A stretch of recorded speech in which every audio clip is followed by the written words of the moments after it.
E eu começo esse sermão e essa reflexão perguntando a você que está aqui, a você que está em casa, a você que está nos acompanhando: é mais tarde do que você imagina? Se alguém fizesse essa pergunta para você, o que é que você responderia? Vou repetir a pergunta: é mais tarde do que você imagina? É claro que a sua resposta, para mim agora, você certamente diria: depende, pastor, depende da circunstância, depende do momento, depende do contexto em que essa pergunta está sendo feita. Se é algo em relação ao trabalho, eu vou responder em relação ao trabalho. Se é algo em relação à minha família, algum problema, alguma situação, e a pessoa olha e diz assim: aí, é mais tarde do que você imagina, eu vou tentar responder mediante aquele contexto. Mas, de fato, seja num contexto A, num contexto B, num contexto C ou num contexto geral, essa pergunta, ela é muito séria e muito relevante, muito importante para fazer, quem sabe, todos os dias da nossa vida. A cada momento e a cada manhã que acordamos, fazer essa pergunta: é mais tarde do que eu imagino? Já imaginou que coisa triste ter uma oportunidade na vida e perdê-la? Seja no trabalho, seja em casa, seja na igreja, seja em qualquer outra situação. Hoje nós estamos reunidos nesse culto pela manhã. Daqui a pouco estaremos celebrando aquilo que eu considero a melhor e maior festa que o cristão pode celebrar, que é a Eucaristia, a festa do perdão, a festa da reconciliação, a festa do arrependimento, a festa em que Jesus derramou o seu sangue para perdão dos nossos pecados. Nós estamos no 16º dia do ano de 2022 e ciclos se encerraram.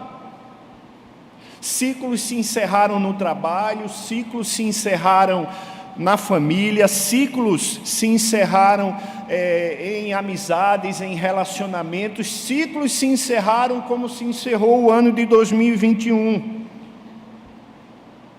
Afinal, como eu já disse, estamos no 16º dia desse 2022 e talvez fique um pouco complicado, mas eu fiz o seguinte pensamento: os propósitos de ontem acerca do futuro já são a realidade de hoje.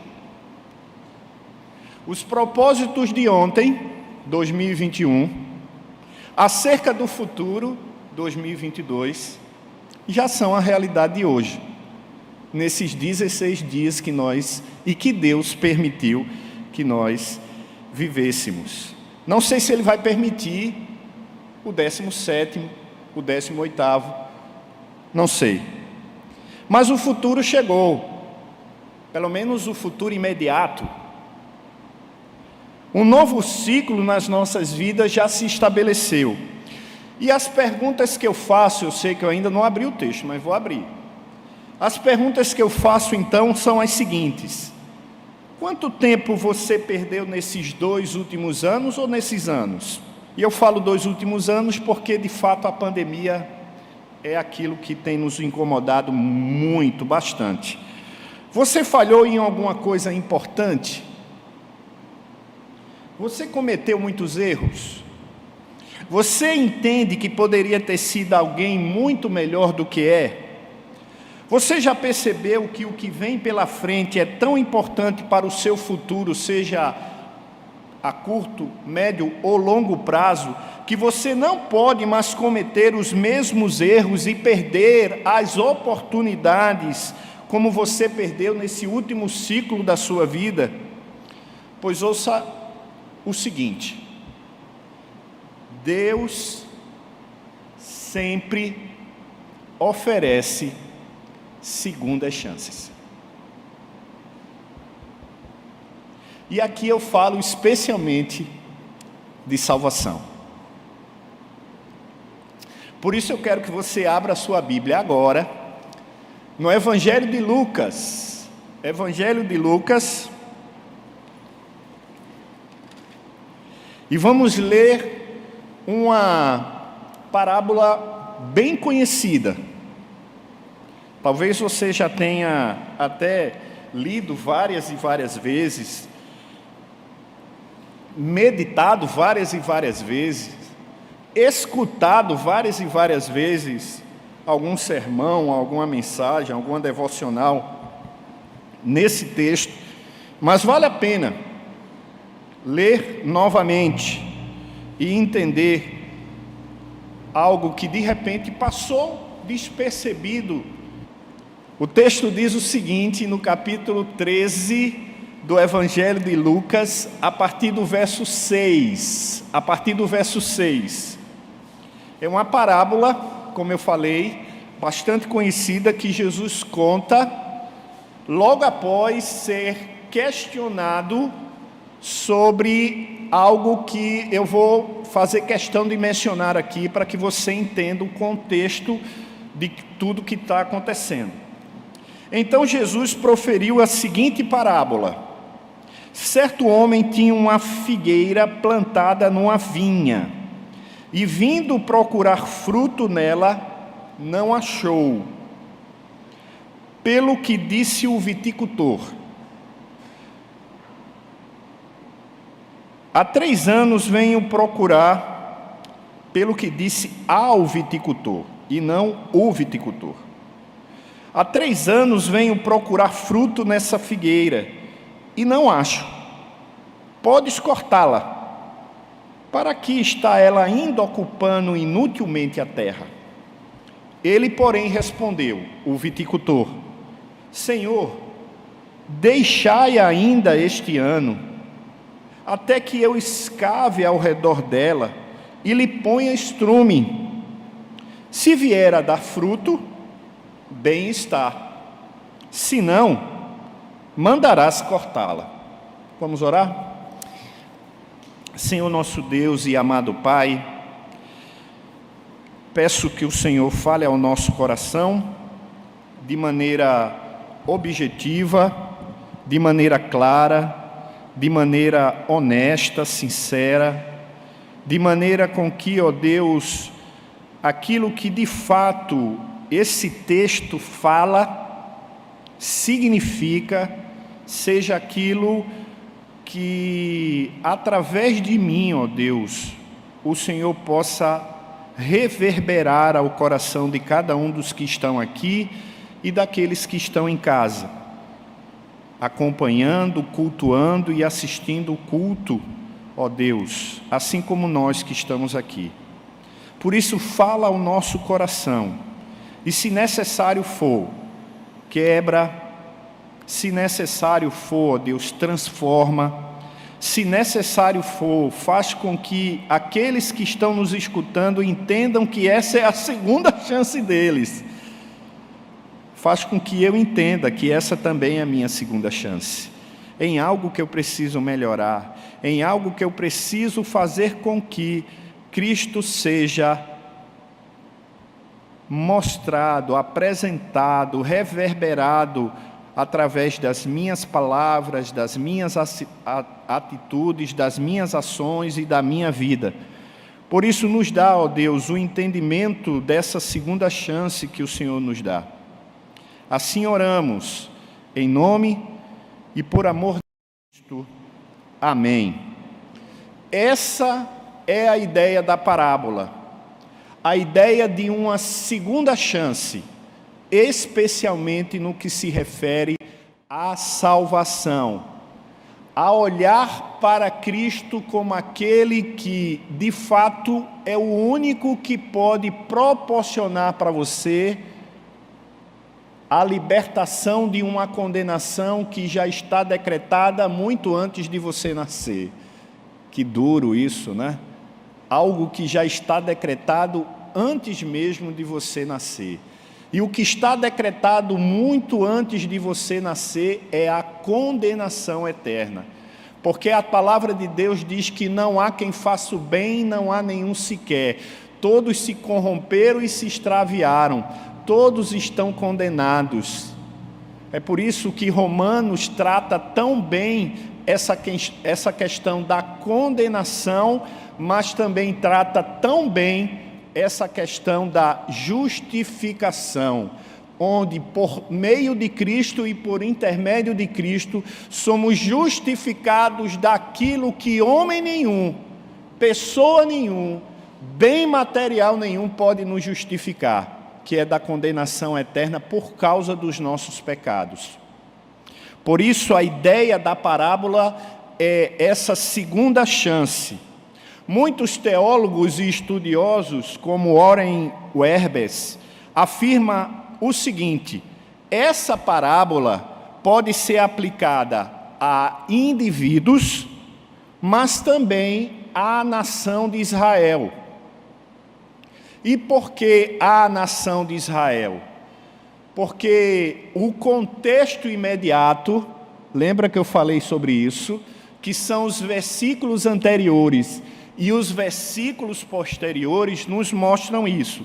Se você ler os 5 primeiros versículos anteriores, que diz assim: naquela mesma ocasião, chegando alguns, esses alguns eram alguns doutores da lei, eram judeus, eram escribas, eram fariseus, ou até mesmo pessoas que não tinham títulos, mas eram judeus. Falavam a Jesus a respeito de galileus, né? Que não eram judeus, eram galileus, eram pessoas que não faziam parte do povo de Israel, cujo sangue Pilatos misturara com os sacrifícios que os mesmos realizavam. Ele, porém, lhes disse: pensais que esses galileus eram mais pecadores do que todos os outros galileus por terem padecido essas coisas? Não eram. Vô-lo afirmo, se porém não vos arrependerdes, todos igualmente perecereis. Ou cuidais que aqueles 18 sobre os quais desabou a torre de Siloé, aí Jesus faz a menção de um acontecimento, de uma tragédia, de uma torre que caiu sobre 18 pessoas. E ele diz assim: a torre de Siloé, e os matou, eram mais culpados que todos os outros habitantes de Jerusalém. Quando eu disse galileus, eu fiz uma confusão aqui com gentios, tá? Então, esqueçam aquilo que eu falei, tá? Todos os outros que moram em Jerusalém não eram, eu vos afirmo, mas se não vos arrependerdes, todos igualmente perecereis, quer sejam galileus, quer sejam gentios, quer sejam filhos da promessa, quer não sejam. Se vocês não se arrependerem e confessarem Jesus como seu Salvador, vocês perecerão do mesmo jeito.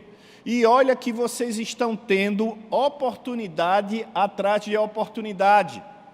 Profetas se levantaram, reis se levantaram, homens de Deus se levantaram e falaram de Deus, falaram desse arrependimento, inclusive um que veio antes de mim, João Batista, que ao pré-anunciar a minha vinda, anunciou a minha vinda com uma mensagem de arrependimento. Lembra de João Batista dizendo: arrependei-vos, arrependei-vos, chamando as pessoas de sepulcro caiado com uma mensagem muito forte, que até nos nossos dias alguns se incomodam com isso, porque às vezes querem viver um cristianismo meia boca, desculpa a expressão que eu estou vivendo, que eu estou falando. Ou seja, o que é um cristianismo meia boca? É aquele cristianismo que não só flerta com o paganismo, não só flerta com o pecado, mas está envolvido no pecado, achando que pode fazer segunda, terça, quarta, quinta, sexta, sábado, e até mesmo no domingo, porque agora nem isso mais se respeita, não é? O que eles quiserem, e depois vir à igreja, buscar a sua bênção, sair daqui com aquela mensagem abençoadíssima do seu pastor querido do coração, e depois voltar segunda-feira e começar a fazer as mesmas porcarias de sempre.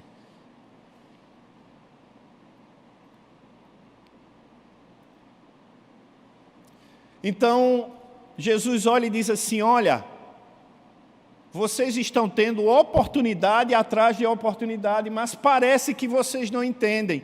Ela ainda está aqui, porém um dia ela vai terminar. E aí é quando ele entra com a parábola da figueira estéril. Ele diz: eu continuo sendo misericordioso, mas um dia isso vai terminar. Essa segunda chance, ou essas segundas chances que nós estamos tendo, ela não vai durar, ou elas não vão durar para sempre. Por isso, todo esse contexto, seja dos primeiros 5 versículos, seja dos versículos 6, 7, 8 e 9, que é a parábola que nós lemos, é uma clara exortação de Jesus para a conversão, para o arrependimento, não só dos judeus, mas de todo aquele que o escuta. Consequentemente, é uma exortação à salvação. Por isso, nos primeiros 5 versículos, nós vamos ver Jesus dizendo: se arrependam e se convertam. E nos outros 4 versículos, de 6 a 9, ele diz assim: já! Agora! Perca mais tempo não, homem.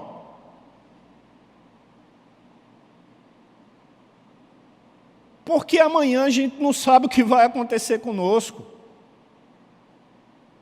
Amanhã a gente não sabe o que vai acontecer conosco. E eu não estou aqui querendo passar uma mensagem fatalista para você. O que é uma mensagem fatalista? Ah, meu Deus, eu não sei, eu tenho que sair daqui preocupado, porque amanhã eu não sei se eu vou estar vivo ou morto. Não sabe mesmo, gente. Ninguém nasceu aqui sabendo o dia que ia morrer, mas nasceu sabendo, quer dizer, depois descobriu, que um dia vai morrer, porque ninguém fica para semente.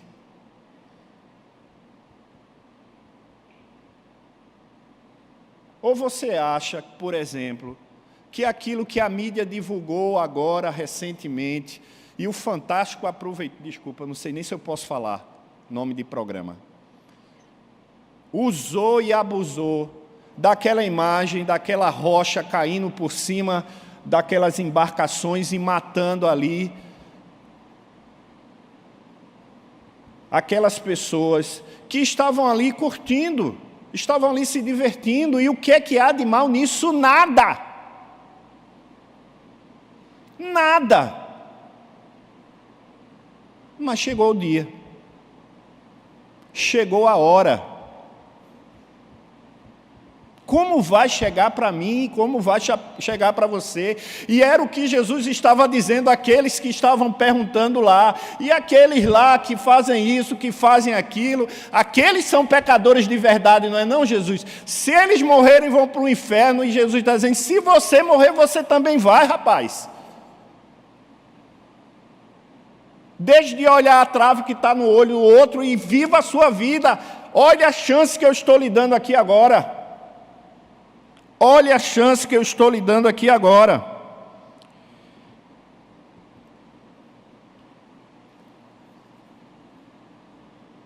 Alguns não sabem o que é uma parábola. Para aqueles que não sabem o que é uma parábola significa literalmente algo que é projetado do lado de alguma coisa. Algo que é projetado para explicar aquilo que não está sendo entendido. Jesus foi tão explícito, que na parábola ele tentou explicar aquilo que parece que os ouvintes que lhe perguntaram sobre aqueles galileus não entendendo. Ele disse: espera aí, deixa eu desenhar. Não é assim? Quando alguém não entende, fala: espera aí, deixa eu desenhar. Entendeu? Não é assim? Entendeu ou eu preciso desenhar? Pronto, Jesus precisou desenhar. A parábola é exatamente isso. É o desenho para você entender melhor. É uma ilustração tirada de algo conhecido, da vida comum, para lançar luz sobre algo que você ainda não teve o entendimento suficiente. Price, citando William Sunday foi um teólogo britânico, professor de exegese na Universidade de Oxford, no final do século XIX, início do século XX. Ele dizia assim: parábolas são cenas ou histórias curtas, tiradas da natureza ou da vida do dia a dia, que apresenta algum pensamento ou princípio capital que pode ser levado e aplicado ao mais alto nível da vida humana. E o princípio capital dessa parábola é: arrependa-se, entregue a sua vida a Jesus, porque Ele está lhe dando essa segunda chance. Não perca tempo, porque talvez essa pergunta que eu fiz, a pergunta que eu fiz no início, é mais tarde do que você imagina? Pode ser para você mais tarde do que você imagina. Dito isto, a parábola então narra a história de um homem que tinha uma vinha, ou seja, uma plantação de uvas, uma plantação de uvas, e nessa vinha ele tinha uma figueira, que não é uma árvore que dá uvas, ela dá o quê? Figos. O homem por 3 anos vinha buscar o fruto da figueira e não achava nenhum. Então ele decide cortar, mas porém o viticultor, e o viticultor quem é? É aquele que é responsável pela plantação, pelo cultivo e pela colheita das uvas, diferente do vinicultor. O vinicultor é aquele que é responsável de transformar a uva em vinho, ou em suco, mas é em vinho, não é? Mas o viticultor é aquele que é responsável por toda a plantação, pelo cultivo, pela colheita, tá? Então a responsabilidade desse homem era muito grande. E ele pede para que aquele dono da terra dê mais uma chance àquela árvore. Então o homem decidiu dar para aquele pé de figos uma nova oportunidade, assim como Deus tem dado segundas chances a mim e a você todos os dias. Mas eu quero, nesses poucos minutos que ainda me restam, tirar pelo menos 3 lições dessa parábola que estão mexendo com o meu coração e eu espero que mexa com o seu. Estão incomodando a minha alma e eu espero que incomode a sua também. E que 3 lições são essas? Primeira delas, continue no texto, tá? Não feche a sua Bíblia, continue lá no texto. Primeira delas, qual é a primeira lição que podemos tirar desta parábola? É possível corresponder às expectativas de Deus. Essa é a primeira lição que Jesus está ensinando nessa parábola.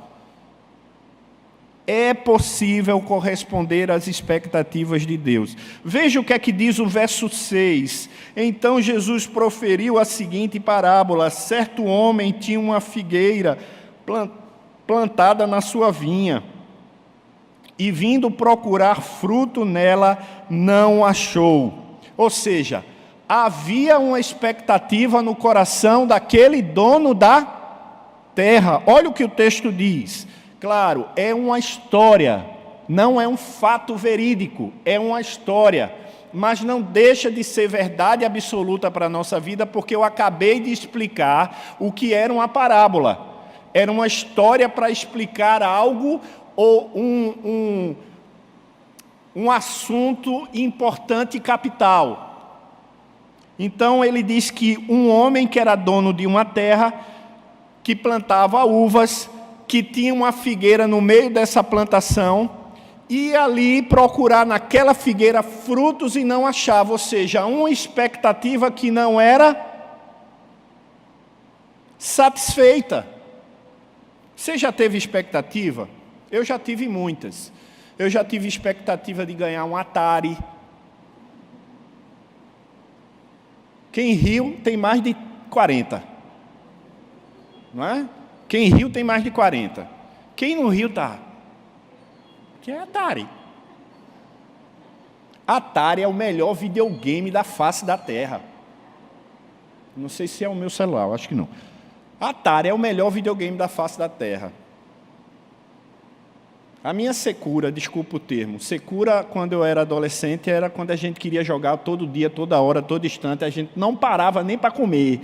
Aí um dizia para o outro, deixa de secura, que bicho seco, não é? E eu não tinha, minha mãe não tinha, e eu ficava da rua olhando um amigo jogar lá, que ele era um primeiro andar, e eu ficava lá, não é? A minha expectativa da primeira bicicleta, esse eu ganhei. O Atari eu só comprei depois, agora, recentemente. Relançou aí um Atari pequenininho, ó, desse tamanho, cabe na palma da mão, mas tem tudo lá. Opa! A secura foi tão grande que eu quebrei o joystick em 3 dias. Porque o joystick né?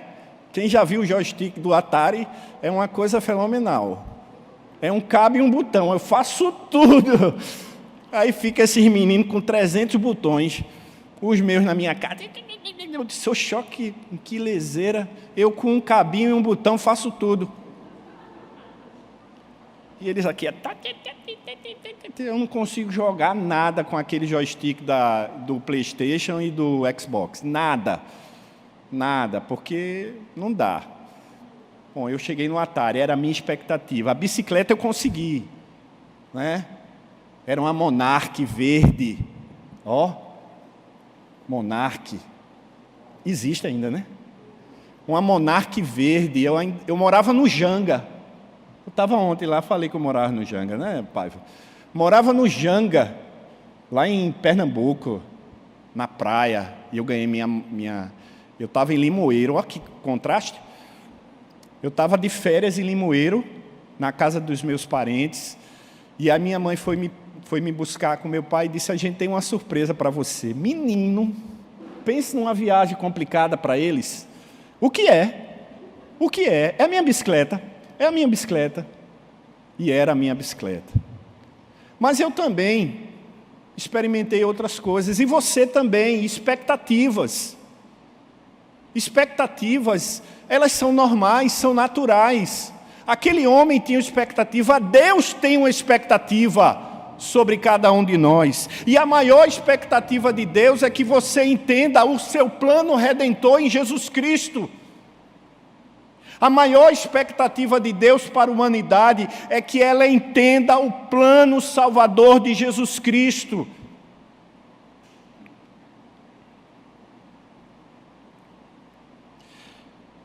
Mas aquele homem se decepcionava. E olha, eu estudei um pouquinho, eu não sei se alguém aqui é engenheiro agrônomo, ou alguém aqui gosta muito de plantação. Eu vi lá na casa de Vanusa que ela tem uma horta lá, né? Comi até um pouquinho do coentro. Foi coentro, né, que tu me desse ontem. Está aí mastigando coentro para casa. Mas dizem os especialistas que uma só árvore, uma só figueira, por safra, dá cerca de 8 a 10 quilos de figo. Uma só árvore, mas aquela árvore insistia, ano após ano, em não dar nenhum figo. Existia alguma coisa anormal ali, não existia? Ele olhava aquela árvore, que era frutífera, revirava as folhagens, levantava, abaixava os galhos, mas não via fruto nelas. Certamente o dono daquela terra fez tudo o que era possível, seguiu todo o processo, todas as orientações necessárias, mas não encontrou fruto naquela figueira. por fruto, mediante a parábola que nós estamos estudando, nós podemos entender, o desenvolvimento espiritual, podemos entender o caráter formado, o conhecimento adquirido, as amizades firmadas, o bem realizado, mas sem dúvida nenhuma a salvação da alma. Quando Deus olha para a sua vida, o que é que Ele está vendo, meu irmão? Deus está vendo fruto. Se você é um cristão, Ele está vendo os frutos do seu cristianismo, Ele está vendo o seu desenvolvimento espiritual, Ele está vendo o caráter de Cristo formado em você. Quando Deus olha para a sua vida, o que é que Ele está vendo? Mas talvez você não seja cristão. Talvez você esteja aqui e não seja cristão. E aí, quando eu digo assim, não seja cristão, eu não estou dizendo assim, você não é crente. Eu estou falando cristão mesmo, de não acreditar em Deus. E ainda não teve essa experiência com esse Cristo que nos reconciliou com Deus. Quando Deus olha para você, o que é que Ele está vendo? Deus tem expectativas ao meu e a seu respeito, mas será que essas expectativas de Deus, especialmente da salvação, já foi correspondida, está sendo correspondida? Por isso, a primeira lição que nós tiramos aqui é que é possível corresponder sim às expectativas de Deus. A expectativa de Deus é a nossa salvação, então Ele manda Jesus Cristo. Por isso é que João 3,16 diz, porque Ele amou o mundo de tal maneira que deu o seu Filho unigênito para que todo aquele que nele crê não pereça, mas tenha o quê? A vida eterna. É Deus oferecendo aquilo que o céu tem de melhor para aquilo que a terra tem de pior. Nós.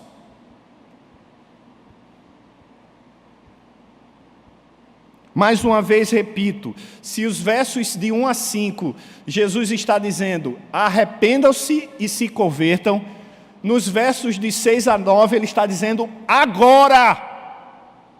Não perca mais tempo. Tem até uma música antiga, né? Quem sabe faz a hora, não espera acontecer. Essa é a primeira lição. Podemos corresponder à expectativa de Deus em Jesus Cristo. Ele é o único que pode nos dar essa segunda chance. Mas a segunda lição, é possível corresponder aos nossos privilégios. Sim, somos privilegiados, porque essa figueira representa eu e você. Lembra que eu falei no início que os mais renomados estudiosos, teólogos, dizem que essa parábola ela pode ser aplicada ao indivíduo, seja ele homem ou mulher, ou à nação de Israel, tanto a um como a outro. Ou seja, essa parábola pode ser aplicada a mim e a você. E quem é que nós somos nessa parábola? A figueira. Nós não somos a vinha. Nós não somos o viticultor, muito menos o dono da terra. Nessa parábola, eu e você somos a figueira. Nessa parábola, eu e você somos a figueira. A figueira está plantada numa vinha, figueira privilegiada essa. Numa plantação de uvas, de uma fruta nobre. Eu não estou dizendo que figos não sejam uma fruta nobre, mas eu sei que a uva é. Os mais excelentes vinhos dependem de uvas de boa qualidade. Uma vinha requer cuidados especiais. O solo precisa ser muito bom, o clima precisa ser agradável, a chuva precisa ser regular, até a velocidade do vento precisa ser bem dosada, senão aquela uva não vai ser boa. Agora, imagina a figueira recebendo todo esse privilégio, porque ao contrário da vinha, a figueira se adapta a qualquer terreno, a qualquer clima, a qualquer situação. Mas estava ali no melhor dos melhores. estava ali na suíte Master Plus Mega Power. Não estava ali no standard, né? Num quarto simples. Estava no resort, lá em Fernando de Noronha. Para você entender nessas correlações, o que Jesus estava dizendo. Ele estava dizendo: olha, essa figueira aqui, vocês que estão me questionando sobre aqueles galileus lá que morreram, aqueles galileus lá que pegaram sangue e misturaram lá, Pilatos misturou em sacrifício, em coisa, e essa coisa toda, e mesmo aqueles que foram mortos porque aquela torre de Siloé caiu sobre eles, vocês são iguais a eles, são pecadores, inúteis. Porém estão vivendo no melhor dos melhores. Somos nós. Era num lugar privilegiado assim que estava aquele pé de figos. Ele havia sido plantado em uma terra fértil, numa terra tão boa que proporcionava o cultivo das uvas. Portanto, essa figueira estava em terra boa, recebendo os melhores cuidados, ou os mesmos cuidados das uvas.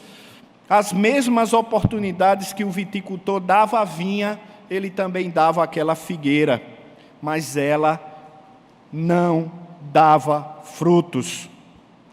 E aí, quando você vai um pouco mais atrás, no capítulo 12 do Evangelho de Lucas, no verso 48, você vai ver o seguinte: será pedido muito a quem muito recebe, e daquele que muito é dado, muito mais será pedido.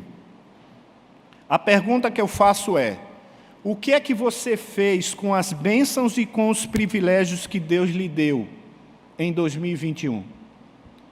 O que é que você vai fazer com as bênçãos e os privilégios que Deus está lhe dando em 2022? O que é que você está fazendo com as bênçãos e os privilégios que Deus está lhe dando aqui na igreja de Tambaú, gente? Olha que bênção, você está no ar-condicionado, tudo bem, às vezes incomoda, né? Está frio, às vezes está calor, mas é privilégio estar aqui nesse conforto, é privilégio estar em casa me assistindo.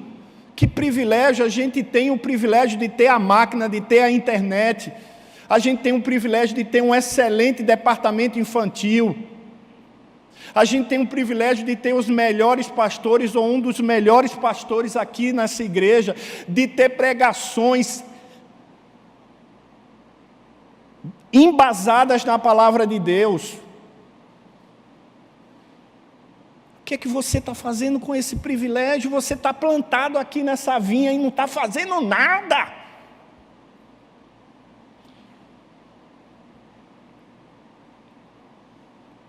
Não está fazendo nada. O que é que você está fazendo com os privilégios que você recebe na sua família, no seu trabalho? Deus nos deu ciclos, irmãos. Ele nos deu ciclos de dias, de semanas, de meses, de anos, de funções, de serviços, de paixões, de estudos, de temores, de tragédias, de vitórias, de alegrias, de conquistas, de saúdes, de doenças. Mas Deus cuidou de nós em cada um desses ciclos. Mesmo nesses dias em que nós estamos enfrentando a maior pandemia de todo o mundo, Deus não esqueceu de você. E a maior prova disso é quando a gente abre a palavra de Deus no Salmo 17, verso 8, quando ele diz assim: guarda-me como a menina dos olhos, e esconde-me debaixo da sombra das tuas asas. Ou quando no Salmo 23, verso 4, nós lemos: ainda que eu ande pelo vale da sombra da morte, não temerei mal nenhum, porque tu estás comigo, o teu bordão e o teu cajado me consolam.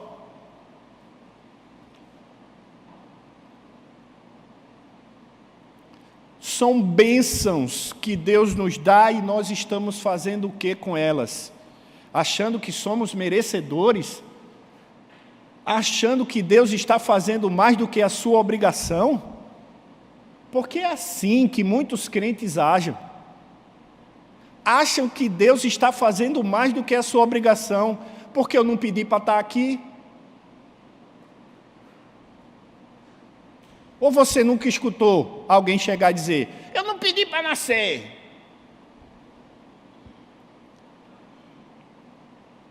Então se eu nasci,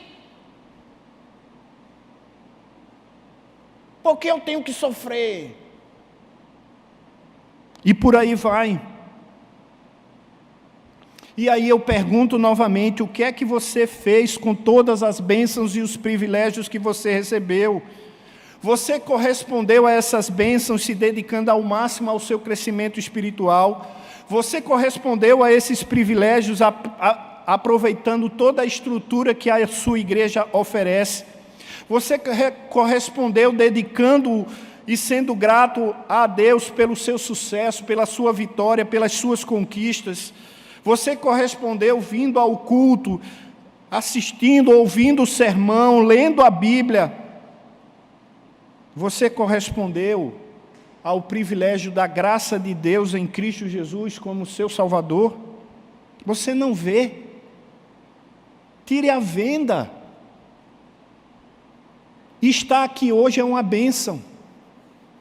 Estar aqui hoje é um privilégio. Estávamos falando, não é, Paulo, de privilégio. E qual foi o privilégio que você falou para mim, pastor? Não perdemos ninguém.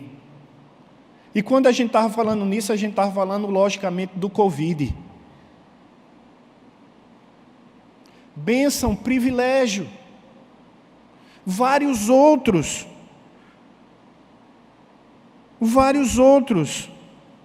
Mas aí talvez você tenha desperdiçado as bênçãos e as oportunidades da sua vida. Mas veja, Deus está dando um novo ciclo. Isso significa que você tem a possibilidade de corresponder a esses privilégios.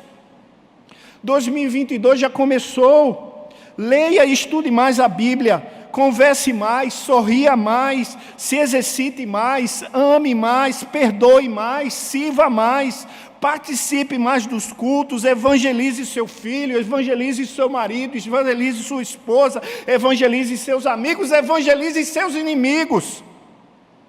Adore a Deus mais do que ontem, apesar de hoje e independente do amanhã. Eu repito, adore a Deus mais do que ontem, apesar de hoje e independente do amanhã, porque isso é bênção. Isso é privilégio. E você pode corresponder a esses privilégios. E finalmente, porque eu já extrapolei o tempo aqui, me perdoem. A terceira e última lição é que é possível não perder a grande oportunidade. É possível você conseguir corresponder às expectativas de Deus, é possível você corresponder aos seus privilégios, mas é possível não perder a grande chance da sua vida. Qualquer pessoa que tem um sítio, uma chácara ou mesmo uma fazenda, já teria cortado aquele pé de figos. Aquela árvore inútil, que não dava fruto, que não correspondia à sua natureza de árvore frutífera. Mas veja o que é que diz o verso 8. O verso 8 chega e diz assim: ele, porém, o viticultor, respondeu: Senhor, deixai-a ainda este ano, até que eu escave ao redor dela e lhe ponha estrume. É dada àquela figueira mais uma chance. É Jesus olhando para aqueles homens, é Jesus olhando hoje para mim e para você, dizendo assim: eu estou lhe dando a grande chance. Porque essa grande chance não pode ser negligenciada, porque o custo foi alto e daqui a pouco a gente vai celebrar esse custo alto. A gente tem uma música, cantamos uma música que a gente fala mais ou menos assim: eu nunca saberei o preço dos meus pecados lá na cruz. Está certo, não está errado não, porque de fato eu e você nunca vamos saber, Nunca vamos pagar esse preço, graças a Deus.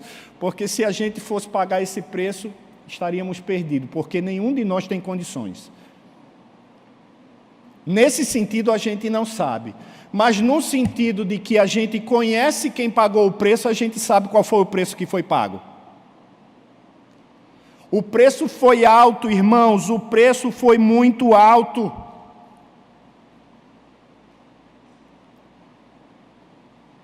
O preço foi muito alto.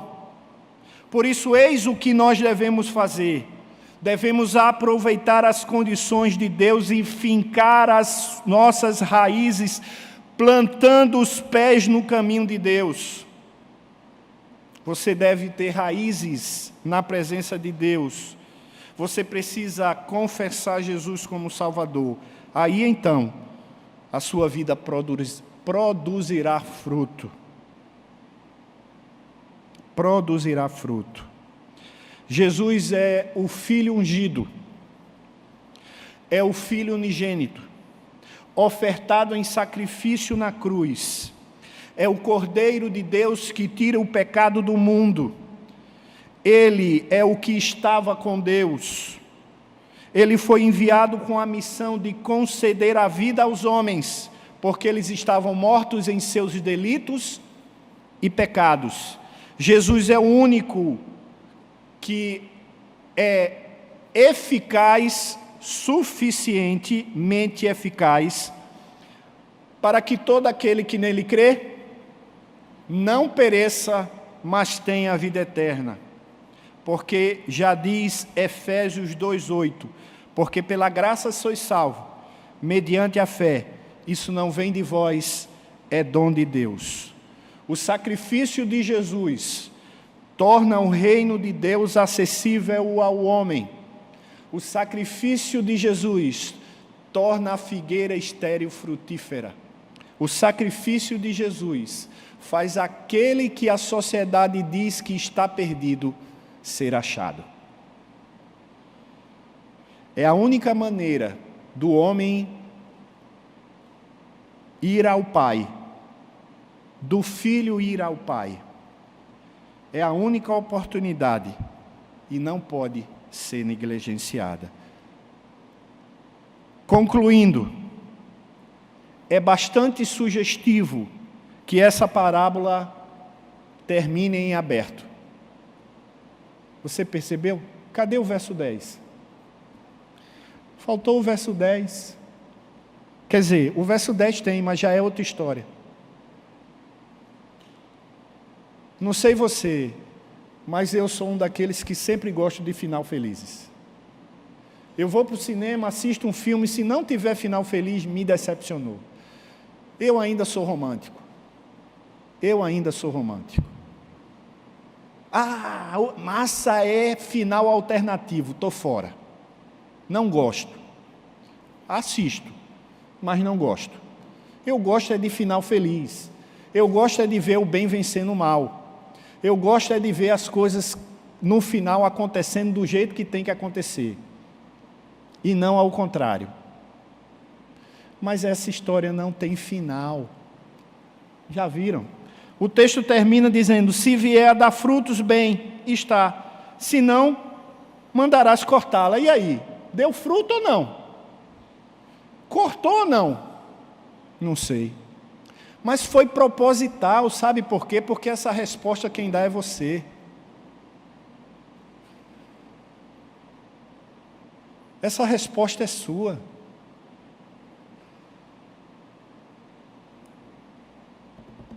E aqui não tem nada a ver com a história de que, porque como bom presbiteriano, eu continuo acreditando que é Deus que salva o homem e não é o homem que se salva por si mesmo. Não parte do homem, parte de Deus. Mas existe uma resposta.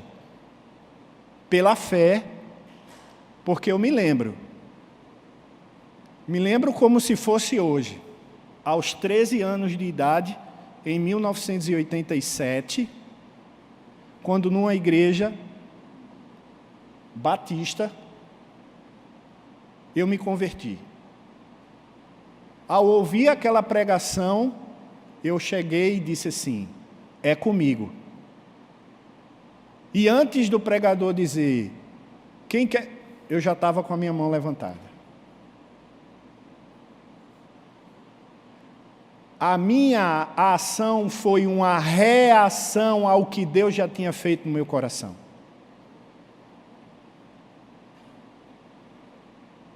E essa história termina em aberto para que Deus possa agir no seu coração e você reagir entendendo essa segunda chance. Termino com a poesia. Essa poesia diz o seguinte: há uma linha que não vemos, que cruza cada vereda, a fronteira secreta entre a paciência de Deus e a sua ira. Onde está essa misteriosa linha que cruza nossa vereda, além da qual Deus jurou que se perde quem ultrapassar? Quando pode alguém avançar no pecado? Ou melhor, quanto pode alguém avançar no pecado? Até que ponto a misericórdia poupará? Onde a graça termina e onde começam os confins do desespero? No céu, uma resposta é enviada. Você, que Deus te tem apertado, hoje, enquanto é chamado, arrependa-se e não endureça o seu coração. Não endureça o seu coração. Por isso eu quero que você baixe sua cabeça nesse momento, que você feche os seus olhos e que você reflita sobre o que você escutou hoje, sobre essa segunda chance. Peço perdão pela demora, peço perdão por esticar um pouco o sermão, mas eu acho que era necessário. Você entendeu o que Deus falou ao seu coração nessa manhã? Você entendeu essa segunda chance que Deus está lhe dando? E aqui eu quero falar para os crentes já. Primeiro eu quero falar para você que já sabe quem é Jesus. E talvez a sua segunda chance não seja necessariamente a de salvação, porque a gente crê que uma vez salvo, salvo para sempre. Mas talvez a sua santificação ainda não seja aquela que Deus quer ver. Você ainda está tropeçando em meio aos pecados, aos conflitos, aos temores, às limitações. Deus está lhe dando uma nova chance de refletir a imagem de Cristo. Mas talvez você esteja hoje aqui e não saiba quem é Jesus como Salvador. E para você, meu querido, para você, Deus está dando a grande chance. Não a perca. Para você que está em casa assistindo a gente no conforto da sua casa, Deus está dando essa chance para você. Não a perca, pois pode ser a última.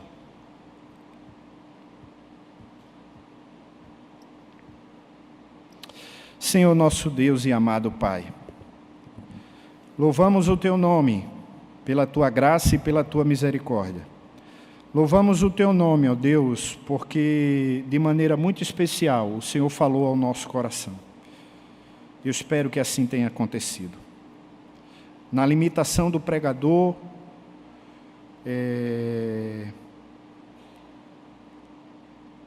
na pequenez do pregador, talvez na falta de eloquência do pregador, a Tua palavra foi pregada mesmo assim.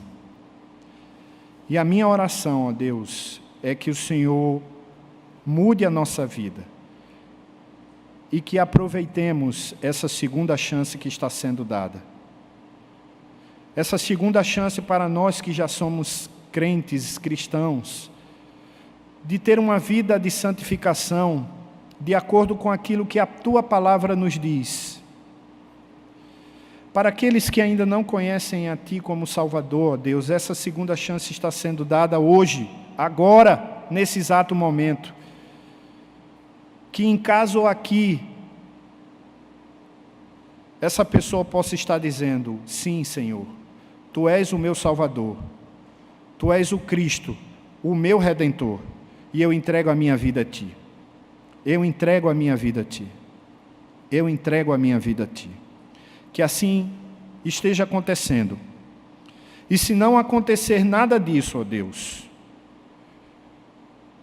que o Senhor nos poupe da Tua ira. Que o Senhor nos poupe do castigo eterno, que é passar a eternidade sem Ti.